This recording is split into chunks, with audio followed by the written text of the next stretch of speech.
আসসালামু আলাইকুম রহমতুল্লাহি ওবরকাতুহু।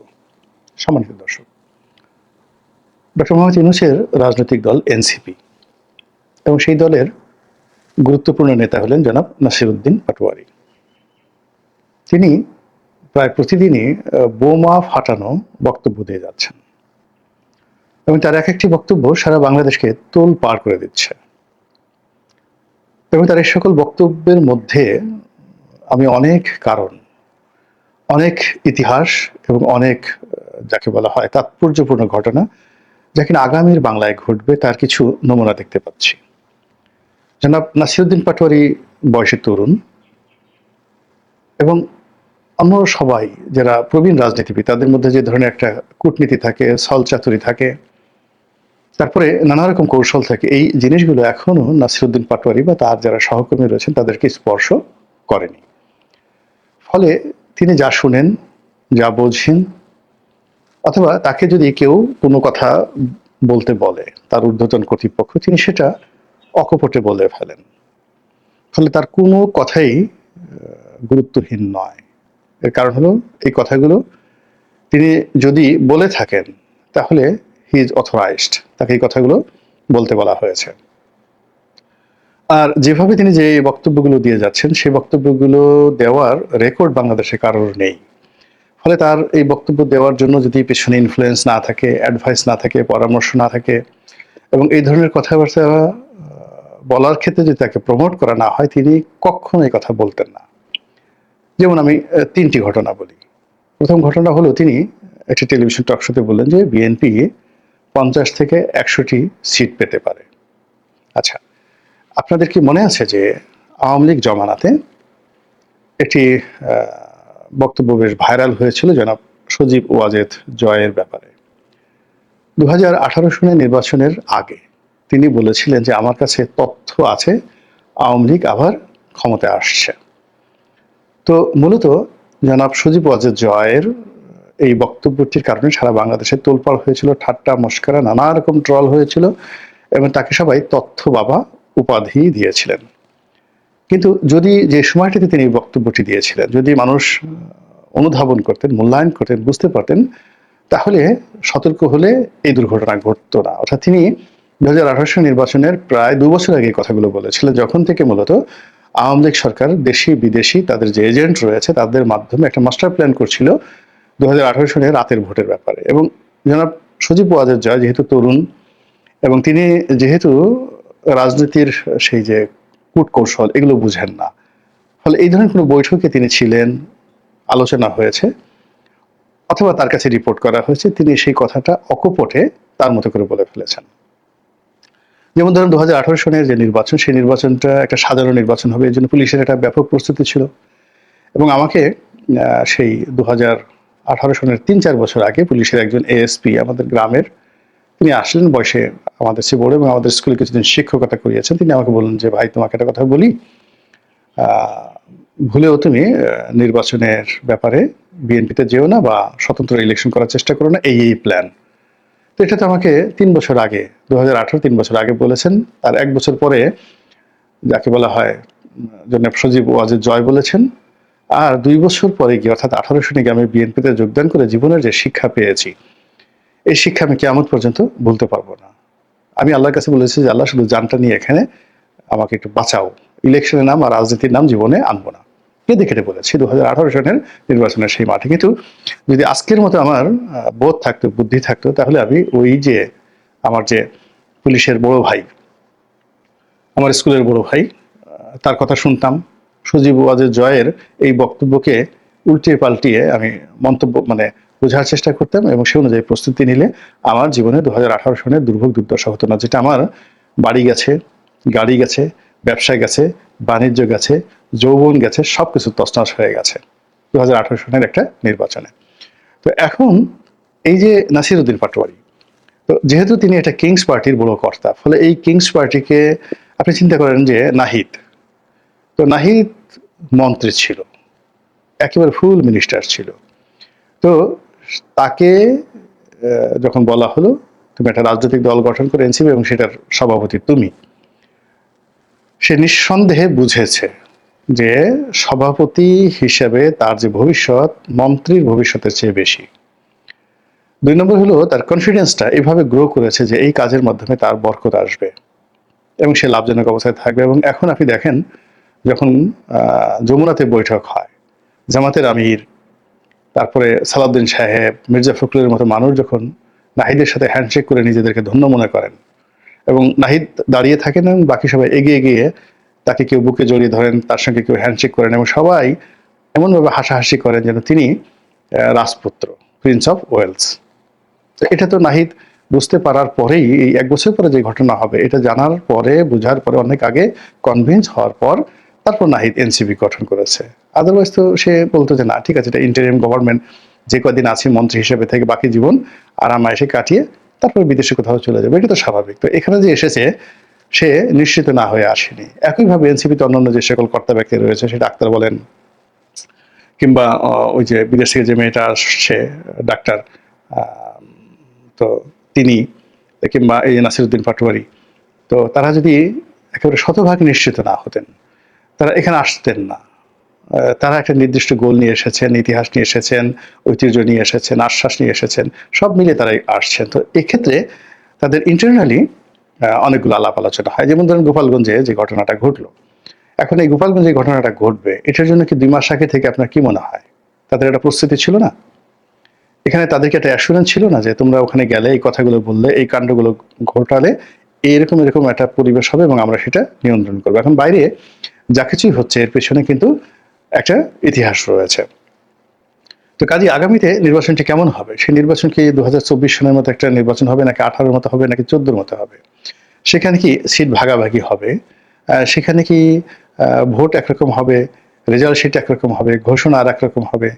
এরকম জিনিসগুলো যেগুলো অতীতে হয়ে গেছে, এর মধ্যে নাকি ইউনিক কিছু একটা হবে? এগুলো নিয়ে তো নিঃসন্দেহে সরকারের যারা কর্তা ব্যক্তি তাদের মধ্যে আলাপ আলোচনা হয় এবং সেই আলাপ আলোচনায় কার কত সিট হলে ভালো হয়, একটা দুর্বল পার্লামেন্ট হয়, বা কিভাবে পিয়ার পদ্ধতি হয়, কিভাবে একটা দলকে নিয়ন্ত্রণ করা যায়, এই জিনিসগুলো নিয়ে তো খোলামেলা আলোচনা নিশ্চয়ই হয়। এবং এরকমই একটি আলোচনার যে বক্তব্য হয়তো তিনি বলে ফেলেছেন যে বিএনপিকে ৫০ থেকে ১০০টা সিট এর বেশি বিএনপি পাবে না, মানে বিএনপিকে দেওয়া হবে না। আর এখন যে অবস্থা হয়ে গেছে, এখন তো ৫০ সিটে নিচে নেমে গেছে, ৩০ থেকে ৩৫ সিটে চলে আসছে, যদি ওই রকম কোনো সাজানো নির্বাচনের মধ্যে বিএনপি পা দেয়। তো কাজেই নাসিরুদ্দিন পাটোয়ারি সেই যে বক্তব্যটি, এটি অনেকে ট্রল করেছেন যে এটা কি ধরনের কথা বলে, নির্বাচন হলে যেখানে ২৮০ সিট বিএনপি পাবে, জামাত মাঠে দাঁড়াতে পারবে না, সেখানে ৫০টা সিটের কথা বলে।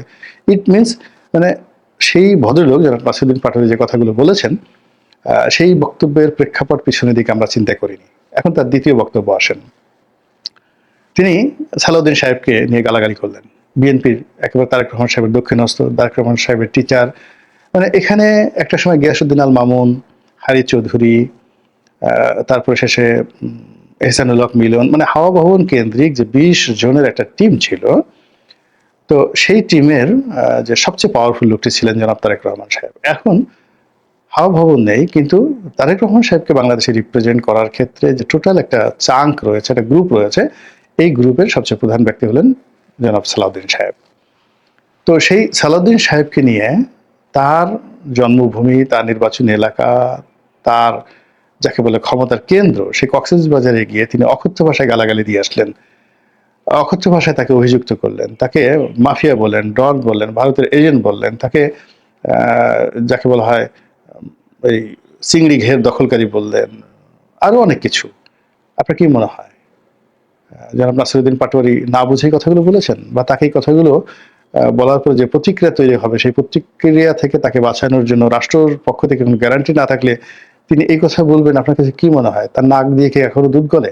I do not think so.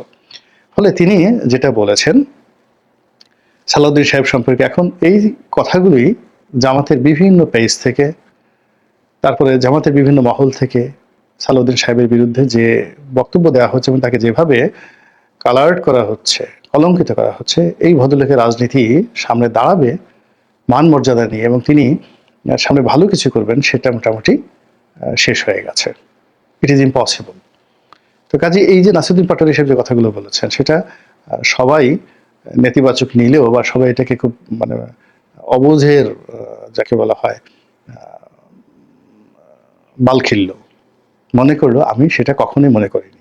ফলে ওনার বক্তব্যের পরপরই কিন্তু আমি ভিডিও বানিয়েছিলাম। আর আগে কখনো আমি এনসিপি বা নাসিরুদ্দিন পাটোয়ারি বা নাহিদ ওনাদেরকে নিয়ে কখনো ভিডিও বানাই নাই। কিন্তু এখন তারা এতটা গুরুত্বপূর্ণ হয়ে গেছেন, তারা এখন তারেক রহমান সাহেবের চেয়ে গুরুত্বপূর্ণ হয়ে গেছেন বাংলাদেশের রাজনীতিতে। কাজেই তাদেরকে নিয়ে কথা বলতে হবে। তো এই গেল তার দ্বিতীয় বক্তব্য। এবং তৃতীয় যে বক্তব্যটি, যেটি নিয়ে আজকে এখানে আলোচনা করব, সেটি হলো তিনি লুৎফুজ্জামান বাবর। তো লুৎফুজ্জামান বাবরকে কেন্দ্র করে বিএনপির মধ্যে একটা বলয় আছে, জামাতের মধ্যে একটা বলয় আছে, এবং তিনি জেল থেকে বের হওয়ার পর যে পরিবেশ পরিস্থিতি তিনি পড়েছেন, এটা তার জন্য খুবই বিব্রতকর। এই কারণ হলো তিনি তো একেবারে ফাঁসির আসামি ছিলেন। তো সেখান থেকে জুলাই আগস্ট বিপ্লবের কারণে তিনি বের হয়েছেন, এবং জেলখানা যতদিন ছিলেন আমরা মনে করতাম তার সঙ্গে তারেক রহমান সাহেবের ডাইরেক্ট যোগাযোগ রয়েছে। তিনি হাওয়া ভবনের ডাইরেক্ট লোক, তারেক রহমানের লোক, এবং তাদের সুখ দুঃখ, টাকা পয়সা, ধন সম্পদ এসবই তারা বিভিন্ন সময় একে অপরের প্রয়োজনে ব্যবহার করেছেন। একটা আমদুধের সম্পর্ক। তো সেক্ষেত্রে জেল থেকে বেরোনোর পরে আমরা যেটা লক্ষ্য করলাম যে বিএনপিতে তিনি পাত্তা পাচ্ছেন না। তিনি বেগম জিয়ার সঙ্গে দেখা করতে গিয়ে তাকে দাঁড়িয়ে থাকতে হচ্ছে। দেখা করতে পেরেছেন কিনা আমরা জানি না। তারপরে ময়মনসিংহ, নেত্রকোনা, জামালপুর এই অঞ্চলে যে তার একশত আধিপত্য ছিল, সেখানে তার পরিবর্তে কায়সার কামাল সাহেবকে সেট করা হয়েছে। তিনি সেখানে দাঁড়াতে পারছেন না। পত্রপত্রিকা আসছে যে তিনি জামাতে যাবেন, এবং তিনি 111-এর সময় ইন্টারোগেশনে তারেক রহমানের বিরুদ্ধে কি কথাগুলো বলছেন সেগুলো আবার এখন সামনে নিয়ে আসছেন। ইট মিনস তার কোনো রাজনৈতিক ভবিষ্যৎ নেই। 2 নম্বর হলো যে বিএনপিতে তার যে অবস্থান নেই, তিনি চেষ্টা করছেন বিএনপির সঙ্গে লেগে থাকার, কিন্তু তারেক রহমান সাহেব তাকে এখন খরচের খাতায় ফেলে দিয়েছেন। এটি হলো রিয়ালিটি। তো সেক্ষেত্রে তাকে নিয়ে নাসিরুদ্দিন পাটোয়ারি এই কথা বললেন কেন? এখানে কয়েকটি কারণ। প্রথম কারণ হলো যে তিনি এখন বিএনপি রাজনীতিতে অগুরুত্বপূর্ণ। জামাতে নেওয়ার কথাবার্তা হচ্ছে, যাওয়ার কথাবার্তা হচ্ছে, কিন্তু জামাত তাকে নেবে কিনা বা তিনি আসবেন কিনা সেটা বড় কথা নয়। মূল ব্যাপার হলো তিনি তার নির্বাচনী এলাকা অসম্ভব জনপ্রিয়। শুধু তার নির্বাচনী এলাকা না, পুরো নেত্রকোনার তে তার জনপ্রিয়তা রয়েছে, জামালপুরে তার জনপ্রিয়তা রয়েছে, ময়মনসিংহের একটি অংশে তার জনপ্রিয়তা রয়েছে। তো এই যে জনপ্রিয়তা তার যে আছে, এটাকে আঘাত করাটা এখন যাকে বলা হয় এনসিপির একটা দায়িত্ব এবং কর্তব্যের মধ্যে পড়েছে। এর অনেক রাজনৈতিক হিসাব রয়েছে, সমীকরণ রয়েছে, আমি ওদিকে যাব না। দ্বিতীয় যে বিষয়টি হলো যে তার কর্মকাণ্ডকে উপলক্ষ করে যদি বিএনপিকে দুর্বল করা যায় এবং বিএনপিকে ছোট করা যায়, নাজেহাল করা যায়, তাহলে বিএনপির দুই কোল গেল। প্রথমত হলো যে ভয়, যে কারণে তারা এখন জনাব লুৎফুজ্জামান বাবরকে দূরে রাখছেন, ঠিক সেই কারণটি এখন সামনে নিয়ে আসছে। বিএনপির জামানাতে যে কাজগুলো খুব যাকে বলা হয় চারিদিকে বদনাম ছড়িয়েছিল, তার এর মধ্যে 1 নম্বর হাওয়া ভবন, 2 নম্বরে খাম্বা, 3 নম্বরে হলো সেই 21 আগস্টের গ্রেনেড হামলা, আর 4 নম্বর হলো এই 10 ট্রাক অস্ত্র মামলা। তো 10 ট্রাক অস্ত্র মামলার সঙ্গে চীন জড়িত, ভারত জড়িত, এমনকি আরো অনেকে জড়িত, এবং এটি আমাদের অর্থনীতির জন্য, কূটনীতির জন্য, রাজনীতির জন্য একটা মহা পরাজয় এবং কলঙ্ক। এবং এই বিষয়টা নিয়ে 10 ট্রাক মামলা নিয়ে যত বেশি আলোচনা করবে বিএনপি, জামাতের লোক, এনসিপির লোক, তত বেশি বিএনপির মুখে তালা লাগবে। বিএনপি এটা নিয়ে কোনো কথা বলতে পারবে না। যদি বলা হয় 10 ট্রাক অস্ত্র তারা এনেছে, মূলত এটা তারা অস্ত্র চালানি করতো। বিএনপির একটা গ্রুপ অফ লোক, টক টু লো, এই রেগুলার তারা অস্ত্র চালানি করতো। এরকম একটা রাষ্ট্রীয় ক্ষমতা ব্যবহার করে চায়না থেকে অস্ত্র এনে বিভিন্ন লোকের কাছে তারা এই অস্ত্র চালানি করতো, দাউদ ইব্রাহিমের মতো কিংবা হাজি মাস্তাদের মতো। বিএনপি কি বলবে বলেন তো? এই অস্ত্র তো ধরা পড়েছে। 2 নম্বর হলে তারা যদি বলে যে রাষ্ট্রীয় মদতে তারা ভারতের বিচ্ছিন্নতাবাদীদেরকে এই অস্ত্র দিয়েছে, এবং ভারতের সঙ্গে বাংলাদেশের যে এখন যে বিরোধ, এটা মূলত এই ঘটনা থেকে এসছে। আওয়ামী লীগের 15 বছরের যে শাসন, 111, মূলত এই 10 ট্রাক মামলা থেকে এসছে, এবং এই কাজটি করেছে বিএনপি, লুৎফুজ্জামান বাবর। কি জবাব দিবে বলেন তো? যদি বলা হয় যে এই কাজটি করে তারা পুরো বাংলাদেশের যে খ্যাতি, সুনাম, এটা ভুলুণ্ঠিত করেছে, যে একটা রাষ্ট্র, ইরান এবং আমেরিকা যেভাবে কন্ট্রা কেলেঙ্কারি, তার চেয়ে বড় কেলেঙ্কারি বাংলাদেশের জন্য এই 10 ট্রাক অস্ত্র মামলা। এবং সেই বিষয়টিকে টিটকারি করার জন্য জনাব নাসিরুদ্দিন পাটোয়ারি যেভাবে নেত্রকোনাতে গিয়ে, অর্থাৎ সেই যে লুৎফুজ্জামান বাবরের কলিজার মধ্যে গিয়ে তিনি যেভাবে প্রশ্ন করেছেন যে ঘোড়া ডিম পারেন না, সেটা করতে গেছেন কেন? অস্ত্র ব্যবসা পারেন না, অস্ত্র হ্যান্ডেল করতে পারেন না, অস্ত্র এনে যার কাছে আনবে নিয়েছেন, আবার যার কাছে দিবেন এই কাজটি সুচারুরূপে করতে পারেন না, এই কাজ কেন করতে গেছেন? আপনারা যেখানে এরকম একটা সাধারণ কাজ করতে পারেন না, সেখানে আপনারা দেশ চালাবেন কি করে, রাষ্ট্র চালাবেন কি করে? এবং এই কাজগুলো আপনারা করে আপনাদের পতন হয়েছে, আগামীতে যদি আপনারা সুযোগ পান তাহলে একই ভুল আপনারা করবেন। তারপর মানে হলো রিসেন্টলি আপনারা যে চাঁদাবাজি করছেন, অন্যায় করছেন, দুর্নীতি করছেন, এটা তো সেই আপনাদের যে 2001 থেকে 6 সনে যে চাঁদাবাজি ছিল, মাস্তানি ছিল, তার চেয়ে 100 গুণ বেড়ে গেছে। ফলে আগে 10 ট্রাক অস্ত্র আপনি এখন সেই 10 ট্রাক অস্ত্র যে কেলেঙ্কারি, সেই কেলেঙ্কারি যদি এখন নতুন করে আপনি সুযোগ পান তাহলে 100 গুণ যদি আপনি করেন, তো 100 গুণ যদি আপনি করেন 100 × 10 তাহলে 1000, তো 1000 ট্রাক অস্ত্র, 10 ট্রাক মানে 1000 ট্রাক অস্ত্র আপনি এখন পাচার করবেন, ব্যবসা করবেন, সামাল দিবেন। এই যে দেখুন আলোচনাটা তার কোথায় নিয়ে যাচ্ছে, মানে নাসিরুদ্দিন পাটোয়ারি যে কাজটা করলেন ঠিক সেম কাজটা কালকে দেখবেন পিনাকি একটা ভিডিও বানিয়ে ফেলেছে। তারপরে জামাতের বিভিন্ন যাকে বলা হয় পেজ থেকে এই অস্ত্রে কত কমিশন আসছে, তারপরে এই অস্ত্র কোন কোম্পানির মাধ্যমে হয়েছে, এসব ন্যারেটিভগুলো তৈরি করে তথ্যপ্রস্ত, মানে সেটা সত্য হোক মিথ্যা হোক তৈরি করে কার পকেটে কত টাকা গেছে, কি হয়েছে ইত্যাদি সব মিলে বিরাট একটা কাব্য এমনভাবে তুলে ধরা হবে, মনে হবে যে এই অস্ত্র বেচার টাকা দিয়েই ওই উনি মানে যাকে বলা হয় এখন লুৎফুজ্জামান বাবর তার সংসার চলছে, ওই টাকা দিয়ে তিনি এই যাবৎ জেলখানাতে ছিলেন, ওই টাকা দিয়ে লন্ডনে তারেক রহমান সাহেব সে এলাকাতে যে থাকেন কিংস্টন, সেখানে তার যে বাসা ভাড়া যদি 7 লাখ বা 8 লাখ টাকার নিচে ওখানে বাসা ভাড়া নেই, 10 লাখ টাকা, এখন আরো বেশি 10 লাখ টাকার বেশি হবে বাসা ভাড়া, তো সেই বাসায় তিনি থাকেন এই টাকা দিয়েই। তো এই যে ন্যারেটিভ যদি আপনি এভাবে তৈরি করেন, আপনি বিএনপি কি জবাব দেবে বলেন তো? আপনি ধরেন বিএনপির একজন নেতা, তাহলে এখন এই যে মানে যখন একটা সমস্যা আসে আমরা সেই সমস্যা বা একটা বক্তব্য আসে সেটাকে আমরা যখন এড়িয়ে যাই, তাচ্ছিল্য করি, এই তাচ্ছিল্যের মধ্যে আমাদের অনেক সময় পরাজয় লুকায়িত থাকে। কাজেই এনসিপির যে সকল নেতৃবৃন্দ যে সকল কথাবার্তা এখন বলছেন, আমি বিএনপি যারা নেতৃবৃন্দ রয়েছেন, আওয়ামী লীগের যারা রয়েছেন, জামাতে রয়েছেন, মানে তাদের বিরুদ্ধে যদি যায়